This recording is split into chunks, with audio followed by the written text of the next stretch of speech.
How's it going, guys? My name is Eric Van Wilderman, and welcome to an Ask EVW episode. This is the first ever. It's a little bit different than reading your comments, reason being is Ask EVW is more like a Q&A where you guys ask me questions, and I read them and I answer them. Reading your comments, I just go to the comment section and choose any old random comment and do my best to talk about that particular comment. So what I might do is one week I might do Ask EVW, the next week I'll probably do a reading your comments. This was originally scheduled for Wednesday, but I was really busy yesterday. Terribly sorry about that. One thing to keep in mind is on YouTube, when you use the hashtag AskEVW, it's kind of hard to find those comments. On Twitter, if you follow me and you ask on there, it's so much easier, but I will do my best to pick comments from both. First up, what was the most difficult game you've ever played? I love your channel, by the way, keep rocking. Well, thank you for the kind words. The most difficult game I've ever played is probably Geometry Dash, to tell you the truth. The levels in Geometry Dash are so insane, but I played a lot of hard games. The Vanquish Challenge 6 I did is one of my other crowning achievements. It is a trophy that you get for doing it. I don't know if you guys know what Vanquish is, but it was an awesome game. What else is hard? Toho games are hard. Dance Dance Revolution is hard. So those are some of the harder ones I've played, yeah. Eric, what is love? Baby, don't hurt me. Don't hurt me. No more.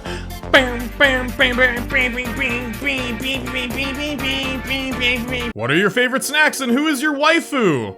Well, this is my waifu. No, sorry, this is my waifu. This is what I used to eat, so I can't use this one as my waifu.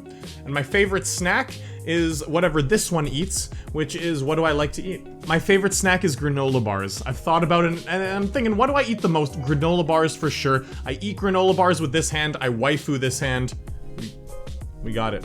If you were a banana, would you want to be a strawberry or a pile of shit you would be eaten if you were a strawberry? When are you gonna record Super Meat Boy? Oh yeah, I gotta get around to doing that. I haven't been making as many videos lately as I normally do. You know, I did say that Twitch streaming wasn't gonna interfere with my YouTube channel, but it has been a little bit because it's been tiring me out because we've had some pretty intense Twitch streams, I'm not gonna lie. They've been pretty good. Follow me, twitch.tv, Eric Van Wilderman, right now. What are you doing? Do you like to play Guitar Hero? I loved to play Guitar Hero, but I haven't played it in a while. I played Guitar Hero 2, Guitar Hero 80s, whatever it was called, and Guitar Hero 3, and I loved all those games. I was actually pretty good at them. I could 5-star most songs on expert mode, except for like some of the really hard ones, like Through Fire and Flames, and whatever the one was called in Guitar Hero 2. What was it called, like Jordan or something? I forget. Where's Benson? He's out banging some hoes. What made you start doing YouTube and playing GD? Well, those are two different things. So what made me start doing YouTube is I was playing a lot of games in my off time. I was playing a ton. I'd come home from work and I'd go to relax, maybe study a little bit of Korean, but then I'd be like, I'm just gonna play games. And I would play a lot of games. I was trophy hunting. I was getting so many trophies, but you know, I was starting to get a little bored with gaming. Not that much, just a wee bit. And I thought to myself, what can I do with gaming to make it more interesting or to make it have more meaning in my life, right? And then I came across some gaming YouTubers when I was on YouTube. I had a little bit of spare time at work, and I was like, wow, that looks really fun. I've always wanted to kind of show me playing games to the world. Like, I used to play games in front of my friends all the time when I was younger. My friends would come over and they would ask me if I could play Resident Evil for them, because they're like, Eric, you're good at games. We want to watch you beat this game, because we can't beat it, right? So they'd watch me beat like Resident Evil, Silent Hill, and they'd watch for the story. And you know, that was like, I was Let's Playing way back in the day, right? So yeah, I saw that people were doing that online, and you know, I wanted to do it too, and it looked really fun. And I started playing GD just because I had played the Impossible game, and I knew Geometry Dash was the spiritual successor to the Impossible game. Looked really fun. I knew it was on phone at the time. I didn't know how to record on phones then, so I just waited for the Steam edition to come out, which it did. I knew it was on the way, and then it came out in December, and I did some challenge videos for it, and that's what really blew up my channel. What's your favorite Socrata game and Socrata character? Mine are Socrata Swim Club and Raylin by far. That's a hard question, but I think I would go with Socrata Dungeon being my favorite, because I like Socrata Dungeon's gameplay a lot. It's a lot of fun, and I also like the characters a lot too and the way they interact with each other. Socrata Dungeon is great. In terms of a story though, Socrata Dungeon is just like, let's reclaim the dungeon. Socrata Fantasy has the better story because it feels like each of the characters' actions are gonna have such an impact on the story because it's such a devastated world in Socrata Fantasy Chapter 1.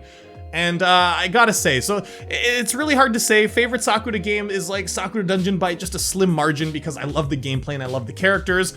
Favorite Socrata character though, a favorite character I'm gonna have to say is Yomi from Socrata Dungeon, just because she's so wise. She knows people, well, I guess monsters in that world. She knows people and monsters so well that she can kind of get what she wants from them without lifting a finger. Some people might call that manipulation, but I think it's just she knows how to kind of unlock their inner potential without them even realizing, and that's quite an ability to have. So I'm gonna say Yomi. She's amazing. I came to your channel for Corpse Party and would love to see you do more like that, ITF. Any horror or puzzle game plans? I don't know what ITF is. What? It's an acronym for something I don't know. I'm not up on my internet lingo. Horror or puzzle game. Well, you know, I was looking at Pocket Mirror. It's a new RPG horror. I hear it's pretty good, but I'm still undecided. I really want to get another RPG horror in the mix, like a horror let's play. Something that's not just a one-shot would be really cool. Are you thinking of Toxin Lab 3? Definitely not. Oh my god, you know, it looks great. It's a great looking level, but I guess maybe I'm just old, but levels that obscure my vision like that, I'm really bad at. I'm so terrible at them. Eric Sama, will you do more vlogs? I'm very interested about Korean culture and what you do and stuff, not to be creepy. Well, to tell you the truth, most of my time is sitting in this room right here making videos or streaming. That's like all my time. I mean, I do some stuff outside sometimes, right? Of course, you have to go outside a little bit to live. But you know, when I was teaching, I was doing a lot more. But yeah, I really want to get out and make some more videos out and about in Korea. My friend started doing it recently, Cool Carved and Collected. The link to his channel's in the description down below. You can check it out. He's a vegan in Korea. Maybe I'll start making videos with him. He's getting pretty good at making vlogs out and about. Where is Benson? And play more of that bartender game, please. You know, I'll probably bring Benson back in some capacity. I always say that, but I haven't got up my lazy derriere. And the bartender game, I would love to play more, but it just wasn't doing that well. I made the first episode, not many people cared much about it, so we'll see. But maybe, when Socrata Dungeon is finished, I might go back to it. What are your thoughts on Weeaboo, and do people call you a weeboo? Well, my thoughts on Weeaboo is people use it wrong all the time. Like, people say, oh, you like anime, you must be a weeboo. But a weeboo is someone, and I think it's a weeaboo. A weeaboo is someone that thinks that Japanese culture is the best, and only Japan. Everything else sucks, and I'm gonna start saying things in anime, and like not really learning about Japanese culture, but just being like, sugoi kawaii, I'm so Japanese, right? That's like a weeaboo, you know? So people use it wrong all the goddamn time. How many hours do you have in Geometry Dash? Last time I checked, it was like 1,200 or something. Way too many, to be honest. Why do you wear beanies all the time, and what made/led you to start doing YouTube? Well, I answered that one already. And why do I wear beanies all the time? It's just something I started doing. Like, I always used to wear beanies a lot, and well, the reason why I used to wear them is I used to live in a very cold city in Canada called Prince George, which is north in Canada. It was just part of my style, so I've always liked wearing a beanie. And then, you know, when I started this YouTube thing, I thought, hey, that just could be my thing, just the guy that wears beanies. And then I thought, well, maybe I'll start taking it off every now and then. But then during the middle of my YouTube career, I started losing my hair, and I was like, oh shit, I guess I'm just gonna keep my beanies on all the time. To be honest, my hair is not that bad. I mean, it's going backwards a little bit, and I think there's a little bit of a thin patch up top, but it's not that bad. I still look young and hip, don't I? Will you ever stop playing Geometry Dash? Probably not anytime soon. I really like the community, and I like that I can help some creators get their names out there, and I love the potential of creators in the level editor. To be honest, my favorite thing about Geometry Dash is playing a really beautiful level. That's my favorite thing. A lot of people think Geometry Dash is all about beating hard demons. That's not what it is. It's part of it. That is one part. I mean, if you want to go that route, if you want to go like to be an amazing player, that is a part of it. But there's also this other part that people tend to neglect, and that is there's a lot of easier levels that are absolutely gorgeous and so much fun to play. There's so many creative ideas out there that, you know, if people would put those ideas into demons, it wouldn't reach a lot of people, because there's only a select few people that can really beat demon levels. You know, they're harder, which it kind of makes me want to do more easy levels videos, like more frequent easy levels videos and less frequent demon videos. Although, to be honest, I still want to do a lot of easy demons. I want to still do a lot of easy demons because I have so much fun doing them. But in terms of doing like hard demons, I'm doing Forest Temple right now, and to be honest, it was really fun practicing it, but now that, you know, I've died like so many times to that first mini ship part, it's less fun, and it's more just I'm doing it because I promised that I would do it. I'm like, I gotta do it. And it's gonna be good once I beat it. I'll be like, yeah, I did it. It was hard and I overcame a challenge. But you know, it's not like the journey isn't that much fun. Have you ever seen Steven Universe? I have, and Steven Universe is a lovely and endearing show. I love it to bits. I've only seen season 1. I should really watch season 2 and 3 at some point. How do Korean driver's licenses work? Well, they work very similarly to us back home, but it is a little easier to procure a driver's license here because the test is a little easier. They're a little more lenient. I mean, where I live in Canada, you take the driver's test and you forget one shoulder check and they're like, "Bah! You're doing it again, you fail." Here, you know, you can make a few mistakes here and there. Like there's a written test and then there's an actual driving test when you're out on the streets, and it's a little easier. I'm not too sure how it works in terms of like getting a learner's license and then a novice or like a full license. Don't know about that. For me personally, to get a license in Korea, because I had a full license in Canada, I just went to the office here and I swapped it out. They're like, "Oh, you got a Canadian license. We have an agreement between countries, so you just give us your Canadian one, and we'll give you a Korean one that lasts 10 years. And I was like, "Oh, cool, wow." So I got a Korean license just like that. Boom. Are you going to play Corpse Party Repeated Fear? I don't think I'm going to. Corpse Party, there's a remake that came out on 3DS recently, and it looks cool. There's some extra chapters and stuff, but it's one of those things that I would play through maybe in my off time to see the differences, but in terms of dedicating like a full playthrough that would probably span like a month and a bit over on the channel, it's a little overkill for just a few extra bits, so I don't think I will. Can you do more skits? That's the plan. If you were on death row, what would be your last meal? You. Please, can you tell me how you finish a demon level in Geometry Dash? I have spent hours trying to beat Fractured Circles, so what's the real secret except practice? Well, I've also spent like 7 or 8 hours trying to beat Forest Temple, and so the real secret is practice. To be fair, I mean, practice is obviously the solution, but at the same time, some people, when they make mistakes in Geometry Dash, they keep on making the same mistake over and over again. Try new things. Try to go through the wave section in a different pattern than you normally would. Watch different videos of people going through, see what they do. Everyone plays levels a little bit differently, and you can really learn a lot from watching people go through them. And then after that, it's just practice.